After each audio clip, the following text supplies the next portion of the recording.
নমস্কাৰ ছাত্ৰ ছাত্ৰীসকল, আজি আমি অনুশীলনী 1.1ৰ 3 নম্বৰ কুৱেশ্যন এনচাৰ কৰিম। তো কুৱেশ্যনত দিয়া আছে আমাৰ 616 সদস্য এটা সৈন্য বাহিনীৰ গোটে 32 জনীয়া এটা সেনাদলৰ পিছে পিছে কদম খোজকাঢ়ি যাবলগীয়া হ'ল।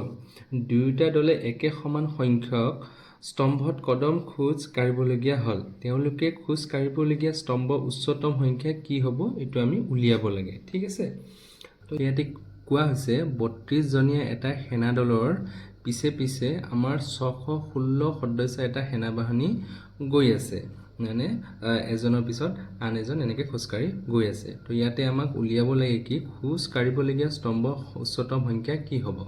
ঠিক আছে, তো ইয়াতে সমাধান লিখি দিম। আমাৰ সমাধানত কি হ'ব, 616 আৰু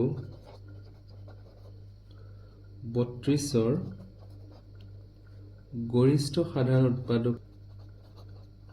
উৎপাদক টোৱে হ'ল স্তম্ভটোৰ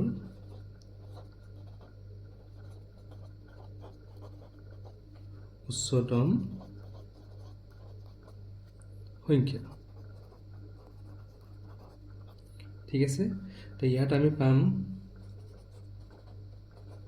কি পাম, আমাৰ 616টো ডাঙৰ হয় 32তকৈ, হয়নে? তো ইউক্লিডৰ কলন বিধি ব্যৱহাৰ কৰি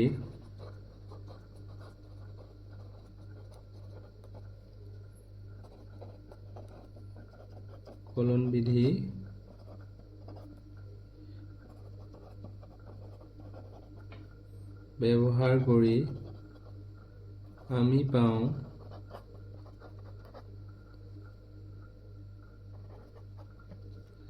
কি পাম, ইউক্লিডৰ কলন বিধি ব্যৱহাৰ কৰি আমি পাওঁ a = bq + r, হয়নে? এইটোৱে হ'ল আমাৰ ইউক্লিডৰ কলন বিধি। এতিয়া 616 = 32, এতিয়া আমি এইটো ওলাব লাগিব কলন বিধি ব্যৱহাৰ কৰি হৰণ প্ৰক্ৰিয়াৰে।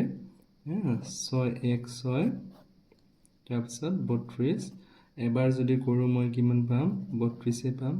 বিয়োগ কৰিলে আমি পাম ইয়াতে 296। আকৌ আমি 9 বাৰ কৰিম, 9 বাৰ কৰিলে আমি পাম 288। অ'কে, বিয়োগ কৰি দিয়ে 8 পাম। তো এই বস্তুটোৱে আমি ইয়াতে লিখি দিম, পূৰণ 19 যোগ যোনটো ভাগেক থাকিব সেইটো আমি ইয়াতে লিখি দিম।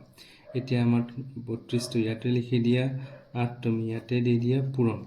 তুমি চিধা কৰি যোৱা, 32টো ইপিনে লিখি দিয়া, 4 × 32 = 0। তো ইয়াতে বহাই দিয়া 4 × 32 যোগ ভাগেকটো হ'ব 0। তো এইখিনিয়ে লিখিব লগা আছিল আমাৰ। তো ইয়াতে আমাৰ গৰিষ্ঠ সাধাৰণ উৎপাদক কি হ'ব, 8। শেষৰ শাৰীৰ ভাজকটোৱে হ'ল আমাৰ গৰিষ্ঠ সাধাৰণ উৎপাদক। ঠিক আছে, এতিয়া আমি এতেকে তেওঁলোকে খোজ কাঢ়িবলগীয়া স্তম্ভৰ উচ্চতম সংখ্যাটো হ'ল 8। এয়ে হ'ল ইয়াৰ উত্তৰ।